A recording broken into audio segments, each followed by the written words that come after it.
Friends, आपने एक कहावत तो सुनी होगी, एक तीर से दो शिकार करना। लेकिन हमारे पीएम मोदी जी एक तीर से तीन शिकार करने वाले हैं। कैसे? तो दोस्तों आइए जान लेते हैं वो एक तीर से तीन शिकार कौन से और एक तीर है कौन सा। वह एक तीर है आठवां वेतन आयोग, एक पे कमीशन लागू कर देना या उसे मंजूरी दे देना। दोस्तों यह है आठवां कमीशन आयोग। तो दोस्तों आठवां वेतन जो आयोग है वो ठीक बजट से पहले आया है, मतलब कि 2026 में लागू हो जाएगा। अब बात करते हैं कि वेतन आयोग होता क्या है, कितने साल में आता है और इस आठवें वेतन आयोग से ऐसा कौन सा तीर मार दिया जाएगा कि शिकार भी हो जाएगा।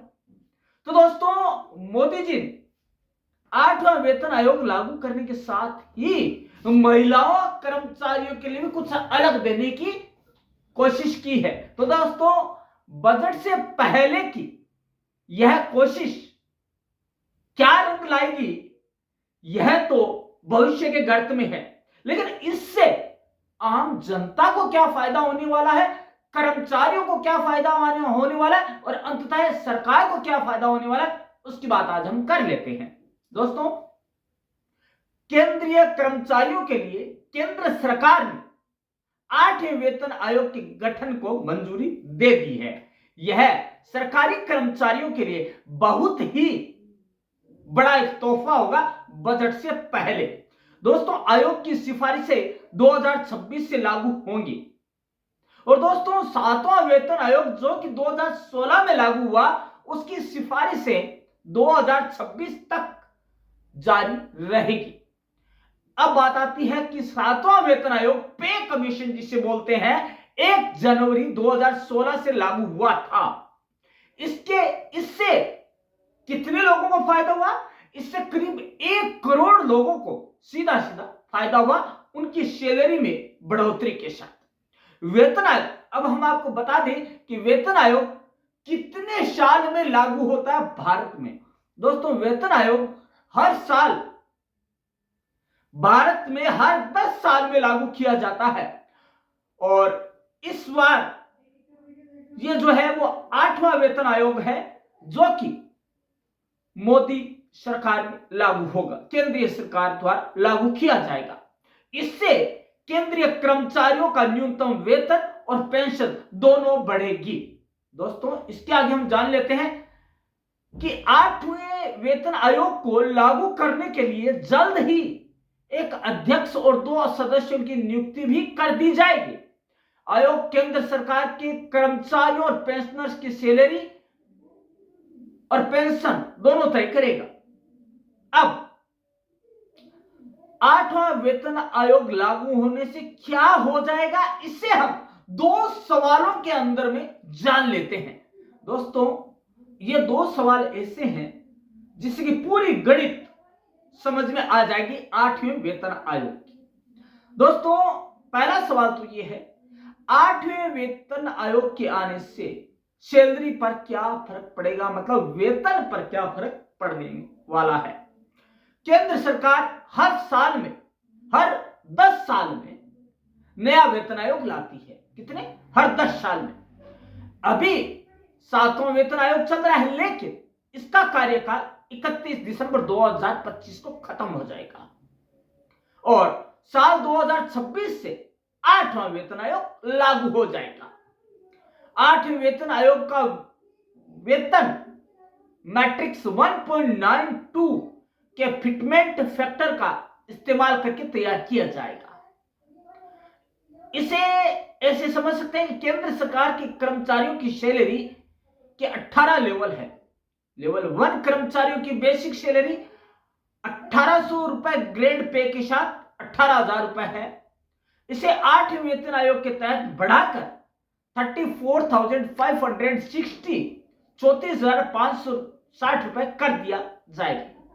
इसी तरह केंद्र सरकार में कैबिनेट सचिव स्तर के अधिकारियों को लेवल 18 के तहत अधिकतम 2.5 लाख रुपए की बेसिक सैलरी मिलेगी। मिलती है और यह बढ़कर कितनी हो जाएगी, लगभग 4.8 लाख रुपए प्रति माह हो सकती है। अब बात आती है 8वें वेतन आयोग के तहत सैलरी बढ़ने से पेंशन कितनी बढ़ेगी।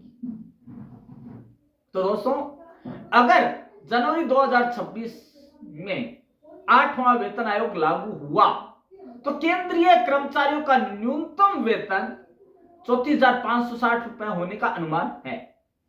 साल 2024 से जोड़े तो नौकरी में 25 साल पूरे करने वाले कर्मचारियों का पहला बैच 2029 में रिटायर हो जाएगा।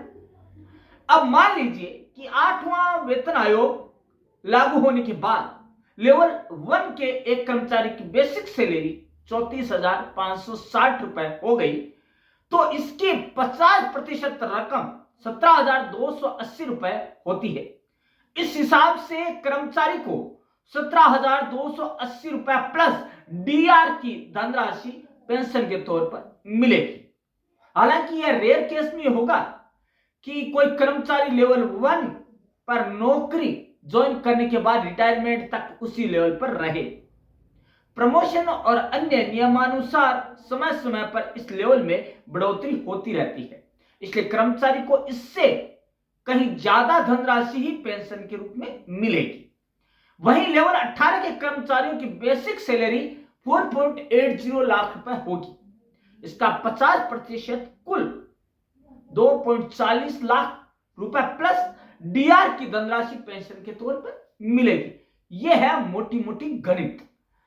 अब जान लेते हैं कि क्या होगा 8वां वेतन आयोग लागू होने से सैलरी 3 गुना बढ़ जाएगी और अभी से सरकारी कर्मचारियों के मन में लड्डू फूट रहे हैं। क्यों फूट रहे हैं ये जान लेते हैं। दोस्तों, 8 पे कमीशन लागू होने से केंद्र सरकार के कर्मचारियों के मन में लड्डू फूट रहे हैं, क्योंकि मंजूरी मिल गई है। कईयों ने तो घर कार आदि लेने की प्लानिंग भी शुरू कर दी है। यदि आप सोच रहे हैं कि अचानक ऐसा क्या हो गया, तो हम बता दें कि प्रधानमंत्री नरेंद्र मोदी जी ने हाल ही में केंद्रीय कर्मचारियों के वेतन और पेंशन भोगियों के भत्तों में संशोधन के लिए 8वें वेतन आयोग के गठन को मंजूरी दे दी है और ऐसा करने वाले वो यशस्वी प्रधानमंत्री, जो कि देश और दुनिया का भला चाहते हैं, एक बड़ा ही अच्छा और सुलझावा एक ऐसा बिल है, उसे मंजूरी दे दी। दोस्तों, इसके साथ ही यदि सूत्रों की माने तो इस कदम से रक्षा क्षेत्र में काम कर रहे कर्मचारियों सहित केंद्र सरकार के लगभग 50 लाख कर्मियों को लाभ मिलेगा और साथ ही लगभग 63 लाख पेंशनधारियों की पेंशन में भी बढ़ोतरी होगी। इससे अकेले दिल्ली में लगभग 4 लाख कर्मचारियों को लाभ होगा। इसमें रक्षा और दिल्ली सरकार के कर्मचारी भी शामिल हैं। ये और बता दें कि आमतौर पर दिल्ली सरकार के कर्मचारियों के वेतन में केंद्रीय वेतन आयोग के साथ ही वृद्धि हो जाती है। अब 8वें वेतन आयोग की कुछ खास बातें हैं और क्या है, उसके बाद हम जानेंगे फिटमेंट वाला फॉर्मूला क्या है। दोनों चीजें पहले तो कुछ खास बातें याद रखनी। पहला तो केंद्र सरकार लगभग 50 लाख कर्मचारी पर केंद्र सरकार के करीब 63 लाख अकेले दिल्ली में लगभग 4 लाख कर्मचारियों को लाभ 8 वेतन आयोग की सिफारिश 2026 तक लागू होने है। 7वें वेतन आयोग का गठन 2014 में किया गया था। 7वें वेतन के आयोग की अवधि 2026 में समाप्त हो रही है। ये मोटा मोटा हो गया 8वें वेतन आयोग के बारे में जो है जानकारियां। अब बात आती है कि फिटमेंट फॉर्मूले की हमने बात की, तो फिटमेंट फॉर्मूला क्या है। दोस्तों, 7वें वेतन आयोग फिटमेंट फैक्टर 2.57 था। इससे बेसिक सैलरी 7,000 से बढ़कर 17,990 रुपए तय हुई। अगर इसी फॉर्मूले को आधार माना जाता है तो 8वें वेतन आयोग में फिटमेंट फैक्टर की अधिकतम रेंज के तहत न्यूनतम सैलरी 26,000 रुपए हो जाएगी। कर्मचारी यूनियन और बाकी संगठन 8वें वेतन आयोग में इसे 2.86 से 3 के बीच रखने की मांग कर रहे हैं। यह मांग मानी गई तो सैलरी में 180% की वृद्धि होगी। रिपोर्ट के अनुसार मान लिया जाता है तो 8वें वेतन आयोग में न्यूनतम आधार वेतन को बढ़ाकर 34,650 रुपए किया जा सकता है, जो कि 7वें वेतन आयोग में 17,290 रुपए है। वहीं यदि पेंशन को 9,000 रुपए से बढ़ाकर किया जाए तो 17,280 रुपए किया जा सकता है। हालांकि ये संभावना है, लेकिन बजट से पहले है, ध्यान दें, बजट से पहले की ऐसी घोषणा, ऐसी मंजूरियां जनता का, कर्मचारियों का ध्यान अपनी ओर आकर्षित करने के लिए। अब फिटमेंट फैक्टर क्या है? वह है गुणांक है जिसके जरिए सैलरी और पेंशन में संशोधन किया जाता है। 7वें वेतन आयोग ने 2.57 का फिटमेंट फैक्टर सुझाया था, जिससे न्यूनतम वेतन 7,000 से बढ़कर 17,290 हो गया। अब 8वें वेतन आयोग में कितना रखा जाएगा ये तो देखने की बात है। वेतन आयोग के चेयरमैन 2026 तक अपनी सिफारिशें पेश करेंगे, उससे ही इस बात का पता चलेगा कि कितना फिटमेंट सेंटर रखा जाता है।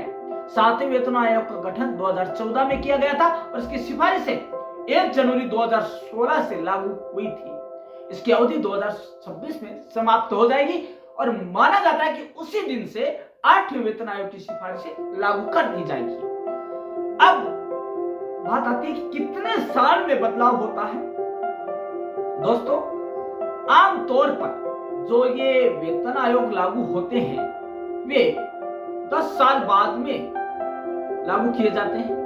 हर 10 साल बाद में केंद्र सरकार अपने कर्मचारियों के वेतन को संशोधित करने के लिए वेतन आयोग का गठन करती है। 1947 के बाद से 7वें वेतन आयोग का गठन किया गया है। वेतन आयोग सरकार की सिफारिशें देने से पहले केंद्र और राज्य सरकारों और अन्य संबंधित पक्षों के साथ व्यापक विचार विमर्श करते हैं। सरकारी कर्मचारियों के लिए वेतन संरचना, लाभ और भत्ते तय करने में वेतन आयोग की महत्वपूर्ण भूमिका रहती है। राज्य सरकारों के स्वामित्व में आने वाली ज्यादातर इकाइयां आयोग की सिफारिश को ही लागू करती है। सार्वजनिक वेतन आयोग के तहत वित्त वर्ष 2016-17 में खर्च में 1 लाख करोड़ रुपए की बढ़ोतरी हुई थी। 7वें वेतन आयोग की वजह से कितना? 1 लाख करोड़। अब बात आती है थोड़ा सा इसकी हिस्ट्री में जाने देंगे कि वेतन आयोग कब से आया, कितने रुपए से आया। दोस्तों, 55 रुपए से शुरू हुआ वेतन का सिलसिला।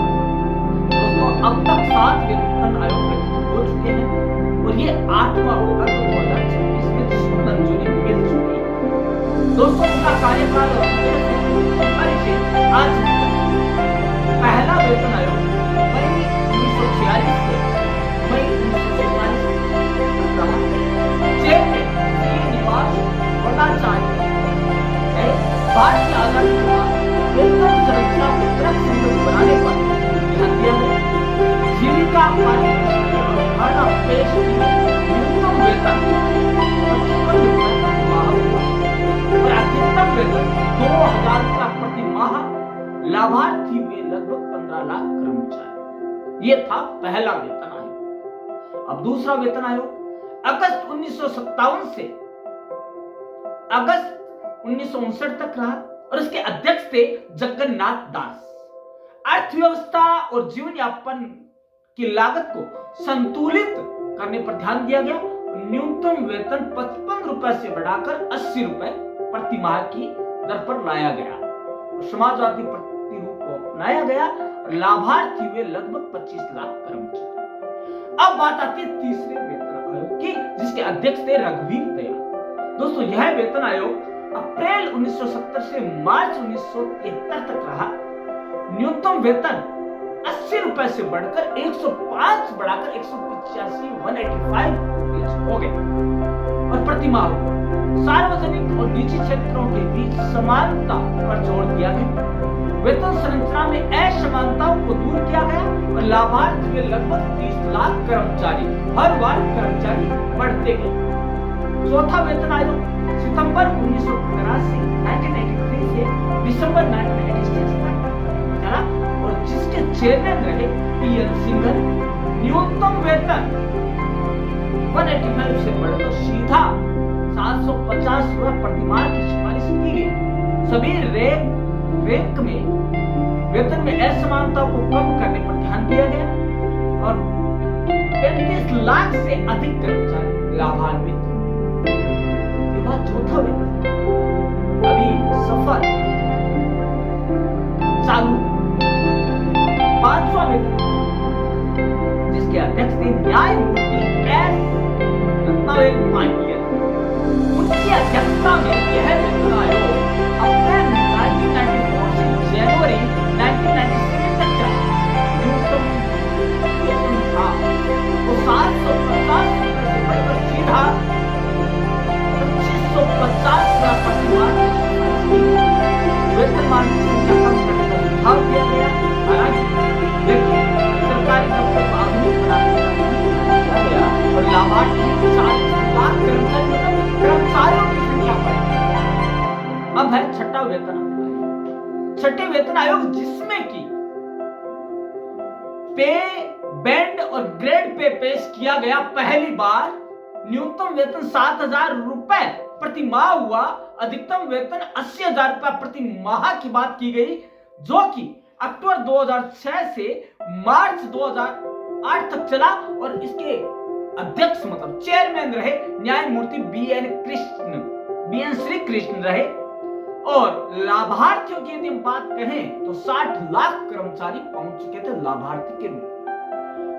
तो दोस्तों अब बात आती है अपने 7वें वेतन आयोग की। दोस्तों 7वां वेतन आयोग भी कम नहीं रहा। 7वां वेतन आयोग जो कि फरवरी 2014 से नवंबर 2016 तक लागू रहा और जिसके अध्यक्ष थे न्यायमूर्ति ए.के. माथुर। उन्होंने न्यूनतम वेतन 18,000 रुपए प्रति माह तक बढ़ाने की बात कही और अधिकतम वेतन 2.5 लाख रुपए प्रति माह की बात कही गई और ग्रेड पे सिस्टम की जगह नए पे मैट्रिक्स की सिफारिश की गई। पदों और कार्य जीवन संतुलन पर ध्यान दिया गया। लाभार्थी 1 करोड़ से भी अधिक कर्मचारी रहे लाभार्थी। दोस्तों अब है हम आयकर विभाग के डेटा के अनुसार देखें तो देश में वेतन से व्यक्तिगत आय 2016-17 में कुल 13.94 लाख करोड़ रुपए थी। 7वां वेतनमान लगने के बाद वेतन से अधिक व्यक्तिगत आय 2017-18 में बढ़कर 15.94 लाख करोड़ रुपए हो गई, यानी कि 14.18% की बढ़ोतरी। अर्थव्यवस्था मांग और जैसे शेयर बढ़ती है मांग और दोस्तों ये माने से अब तक आए 7 वेतनमान में सरकारी खर्च को बढ़ाया गया। लाखों लोगों वेतनमान में सरकारी खर्च 1 लाख करोड़ रुपए बढ़ा था, जिसे 2 बदलाव। दोस्तों जानते रहते हैं बदलाव की जान क्या है बदलाव। पहला है पैसा या तो बैंक में जाता है या फिर बाजार में खर्च होता है। दूसरा बाजार में जाता है तो मांग तेजी से बढ़ती है, यानी मांग और खपत में गुणात्मक प्रभाव होता है। उसके बाद वाहन बिक्री 1 साल में 14.22% इजाफा हुआ। छठा वेतनमान मिलने के बाद 2017-18 में वाहनों की बिक्री 14.22 बढ़कर करीब 2.5 करोड़ हो गई। होम लोन 1 साल में 11% तक बढ़ा। 2017-18 में बैंकों ने कुल 1.43 लाख करोड़ रुपए के होम लोन बांटे और यह सालाना आधार पर 11% ज्यादा था। मोदी सरकार ने बजट से पहले कर्मचारी को बहुत बड़ा तोहफा दिया है और 8वां वेतन आयोग को मंजूरी भी दे दी है। तो दोस्तों अब जाते जाते एक चीज जाननी है हमें, वह है कि ये फैक्टर क्या है। पेमेंट जो फैक्टर है ये क्या वाला है, इसे हम जानना है। तो दोस्तों पहला तो है पेमेंट सेक्टर को देखिए फैक्टर को, तो पुराने वेतनमान के रिवाइज या बढ़ा हुआ वेतन मिलना कितना ज्यादा होगा बेसिक सैलरी में फिटमेंट फैक्टर से गुणा करके निकाला जा सकता है। दोस्तों 7वें वेतन आयोग ने उसे 2.57 तय किया गया था, जिसका मतलब है कि कर्मचारियों का नया वेतन पुराने वेतन का 2.5 से गुना हो जाएगा। तो ये दोस्तों है कि सैलरी इंक्रीमेंट होता है, फिटमेंट फैक्टर का प्रभाव महत्व क्या होता है। एक तो सैलरी में इंक्रीमेंट होता है, दूसरा महंगाई के साथ बैलेंस बनाया जा सकता है, क्योंकि सैलरी बढ़ेगी तो महंगाई के साथ बैलेंस बन सकता है। उसके बाद है लाइफस्टाइल सुधार, लग्जरियस चीजों की जब मांग बढ़ेगी तो खपत भी बढ़ेगी। इससे क्या है कि हमारी जो लाइफस्टाइल है उसमें चार चांद लगता है। दोस्तों ये था आयोग का। दोस्तों वेतन आयोग तो है, पहली बात तो यह है कि वेतन आयोग हर 10 साल में होता है। आयोग लाखों लोगों की जो जीने की प्रत्याशा दर है वो बढ़ जाती है और जीवन को देखने का नजरिया बदल जाता है। और यही कुछ 8वें वेतन आयोग से होने वाला है, जो कि मोदी जी ने जिसे मंजूरी दे दी है। और यह ठीक बजट से पहले दिया। मैं बार बार क्यों कह रहा हूं ठीक बजट से पहले, क्योंकि कई निशाने साधे गए, महिलाओं को अलग से साधा गया है, कर्मचारियों को जो पुरुष कर्मचारी हैं उनको अलग से, और राजनीतिक रोटियां वो तो साथ में सीखी गई। दोस्तों 8वां वेतन आयोग किस करवट बैठेगा ये तो भविष्य की गणित में, लेकिन आपने जान लिया है कि 8वें वेतन आयोग की गणित क्या है या फिटमेंट फैक्टर क्या है। तो दोस्तों आप और क्या जानना चाहते हैं वेतन आयोग के बारे में, वो हमें कमेंट बॉक्स में जरूर लिखिएगा, क्योंकि जो हम आपके पास लेकर आए हैं ये बड़े बड़े जो अर्थशास्त्री हैं उनके साथ इंटरव्यू के बाद हम लेकर आए हैं, जो कि पूरी रियलिस्टिक चीजें हैं और आपको भी अच्छा लगेगा, क्योंकि आपके जीके से संबंधित कई क्वेश्चन है, जैसे पहला वेतन आयोग कब आया या पहले के अध्यक्ष कौन थे, वर्तमान में कौन सा चल रहा है, ये सारा जीके पर आधारित है। दोस्तों कल ऐसा ही एक टॉपिक और लेकर नया टॉपिक, जो कि आपने पहली बार ही देखा होगा, कल लेकर आएंगे, लेकिन अभी नहीं बताएंगे, थोड़ा तो गुप्त हो, कुछ तो सीक्रेट हो, तभी तो मजा आएगा। तो दोस्तों कल सीक्रेट टॉपिक के साथ, तब तक के लिए